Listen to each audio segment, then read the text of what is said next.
Mistake क्या होती है हमारी कि हम लोग पहले ब्रेकफास्ट स्किप करते हैं, है ना। ब्रेकफास्ट टाइम से नहीं होता जिन लोगों का, तो उन लोगों को एनर्जी लेवल बहुत कम रहता है, इतना अच्छा लेवल उनका नहीं रहता, ठीक है।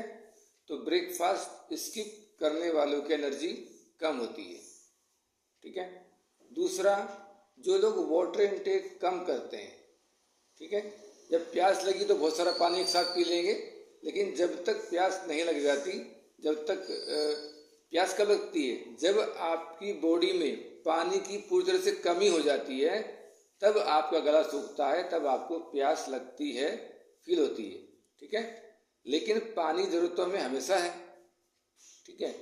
तो जो लोग पानी कम पीते हैं उनकी एनर्जी लेवल भी हमेशा कम रहता है, उन्हें थकावट फील होती है, फटीग फील होता है, आलस सा बना रहता है, ठीक है। तीसरा, डाइट में प्रोटीन की कमी होने की वजह से, ठीक है।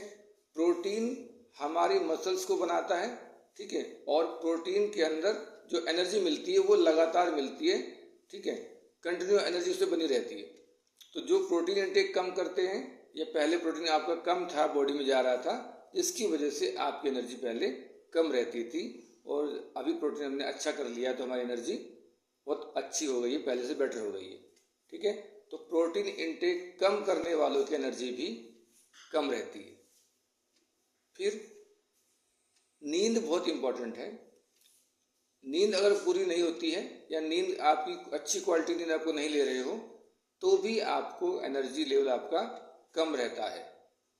ये आप फील करते होंगे कि जिस रात आपकी नींद अच्छी नहीं आती है, तो सुबह उठते हैं तो आपको एनर्जी कम फील होती है ना, उठने का मन नहीं करता।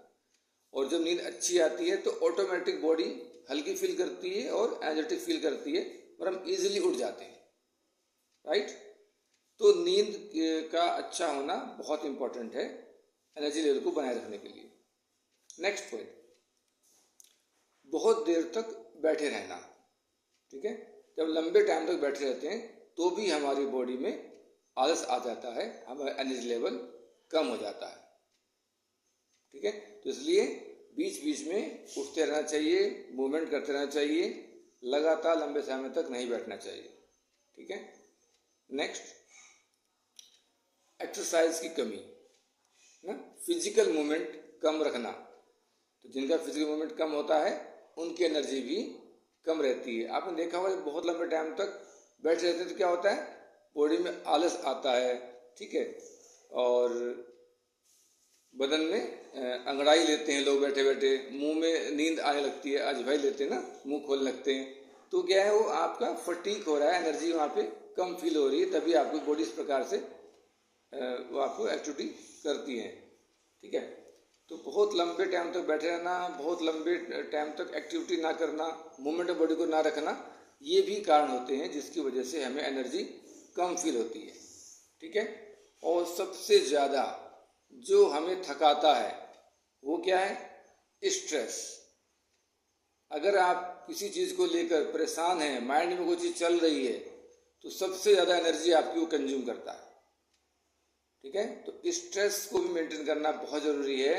अगर आप किसी चीज़ को लेकर चिंता में हैं, आपका माइंड किसी चीज़ को लेकर सोच रहा है बार बार, तो डेफिनेटली आपकी एनर्जी वहाँ बहुत लो हो जाएगी, ठीक है। वैसे ही हमारा जो ब्रेन होता है सबसे ज़्यादा एनर्जी कंज्यूम करता है, और अगर आपने ब्रेन पर ज़्यादा फोकस किया और उसको काम पे लगाया तो डेफिनेटली आपकी एनर्जी को कंज्यूम करेगा और आप थका हुआ फील करेंगे, ठीक है। और उसके बाद इर्रेगुलर रूटीन, आपका रूटीन रेगुलर ना होना, कौन सा काम, ठीक है, कब करना है, अगर वो स्किप हो गया तो आपका प्रेशर बढ़ जाता है, ठीक है। और टाइम मैनेजमेंट ना होना, आपका जो काम है वो फैले रहता है। जब आप अपने काम को फैला हुआ देखते हो तब भी आप अपने आप को थका हुआ फील करते हो, ये भी पेंडिंग पड़ा है, ये भी पेंडिंग पड़ा है, ठीक है। तो इस प्रकार से जब हम अपने रूटीन को सही नहीं करते हैं तब भी हमें एनर्जी फील कम रहती है, हम थका हुआ ज़्यादा फील करते हैं, ठीक है। तो ये कुछ चीज़ें होती हैं जिनकी वजह से हमारी एनर्जी कम हो जाती है, हमें एनर्जी लो फील होती है। ऐसा हम क्या करें जिससे कि हम दिन भर एनर्जेटिक बने रहें। ठीक है, दिन भर हमारी एनर्जी बिल्कुल हाई रहे, थकावट फील ही ना हो। ठीक है, जैसे मुझे अब रहता है, पहले मैं ही बहुत थकावट फील करता था, थक जाता था, 10-15 मिनट खड़ा होकर बच्चों को पढ़ाना पड़ जाए तो मुझे थकावट लगती थी।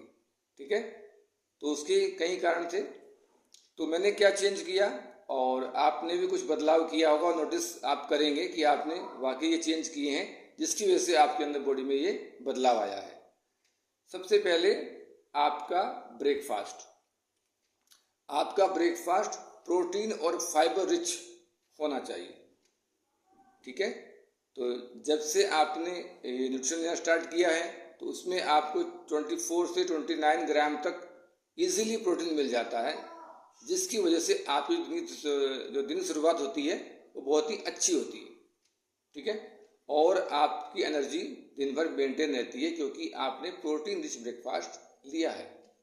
ठीक है, और किसी सोर्स से प्रोटीन इतना लेना पॉसिबल नहीं है, और जो इस न्यूट्रिशन को लेने से हमारा प्रोटीन पूरा होता है, जिसकी वजह से हम दिन भर अपने आप को एनर्जेटिक फील करते हैं।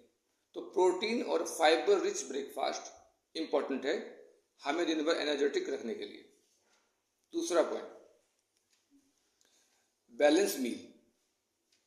ठीक है, जब भी हम कुछ खाएं, जब भी हम खाना खाते हैं या कोई स्नैक ले रहे हैं, तो उसमें जो हमारा मील होना चाहिए वो कैसा होना चाहिए, बैलेंस होना चाहिए। उसके अंदर फाइबर भी हो, उसके अंदर प्रोटीन भी होना चाहिए। ठीक है, और कार्ब्स भी होना चाहिए। तो सारा कुछ बैलेंस होना चाहिए। हमारी एनर्जी का 40% कार्ब्स, 30% प्रोटीन से, और गुड फैट भी होना चाहिए। 30% हमें गुड फैट भी चाहिए। जो एनर्जी हमारी कंज्यूम हो रही है उसमें सबका प्रॉपर बैलेंस होना चाहिए, तभी हम एक एनर्जेटिक अपने आप को फील कर पाएंगे। ठीक है, तो बैलेंस मील का ध्यान रखना इंपॉर्टेंट है। Next, quality sleep. नींद का बहुत बड़ा रोल है, और हमारी हेल्थ में भी और हमारी एनर्जी लेवल में भी। ठीक है, तो फोकस करें कि हम कम से कम 6 से 7 घंटे की नींद लें, और जो नींद हमारी हो वो प्रॉपर हो।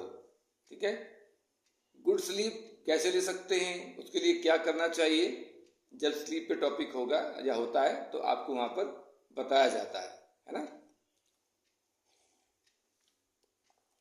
अपनी स्लीप की क्वालिटी को बढ़ाने के लिए हमें क्या करना चाहिए, जब स्लीप पे टॉपिक होगा तो सुनिएगा, तो वहां पे आपको क्लियरिटी मिलेगी कि एक अच्छी स्लीप हमें कैसे आ सकती है।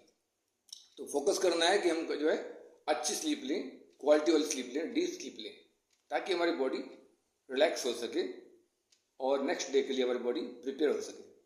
ठीक है, इसके अलावा हमें अपनी बॉडी को मूवमेंट में रखना चाहिए। ठीक है, बहुत लंबे टाइम तक हमें बैठना नहीं चाहिए, और जब भी मौका मिले